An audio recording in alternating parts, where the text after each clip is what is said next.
Нурбай Базарбаев 36 жашта. Жубайы Эльмира Төрөкулова экөө 2010-жылы социалдык тармактар аркылуу таанышып үй бүлө курган. Учурда 3 кыздын сүйүктүү ата-энеси.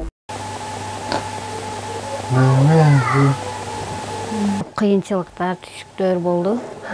Чыдап бири-бири түшүнүп, бири-бирибизге неме кылып келатабыз. Кийин бул адам өтө зейрек, түшүнүктүү, тырышкак, алдыга ынтылуучан. Ынтылып, шо балдарыны карап, эме кылып келатат. Боорукер адамдардын көмөгү менен Нурбай 3 айлык атайын окуу курсунан өткөн. Каарманыбыз телефон оңдоп, калктын муктаждыгын чечүүгө жардам берип келет. Учурда айыл өкмөттүн жана классташтарынын көмөгү менен чакан ишкана ачууга жетишкен.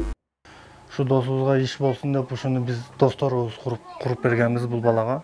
Ушу кыздарын, балдарын баксын деп, ушу балага иш болсун деп. Бул жерде бул ушундай телефон оңдойт, загрузка бирдик салат, мондай майда чүйдөлөр сатат. Ошодон бери эле биз менен чогуу жүрөт. Биз кайсы жайлоого майрамга барсак, жайлоого алып барабыз. Барып биз менен кошо жатып келе берет. Кайсыл кыскасы таштабайбыз да бул баланы. Мектепке бир парта аттаган жок да. Анан кыздар мектепке кетет. Саактар китептери немеде калса, алып ошолорду тетирип, бияктан кылып туруп жазган ошого каратан. Тамгалар дүргөнү анан өзүнчө неме болуп кетти. Өлкө боюнча 160 миңден ашуун ден соолугуна мүмкүнчүлүгү чектелген адамдар жашайт. Алар үчүн мамлекет тарабынан жеңилдиктер каралган. Мындан сырткары коомдук уюмдар, демиурчулар да көмөк көрсөтүп келет. Бермет Манасова, Жорубек Кубанычбек уулу, Алтын бешик жаңылыктары.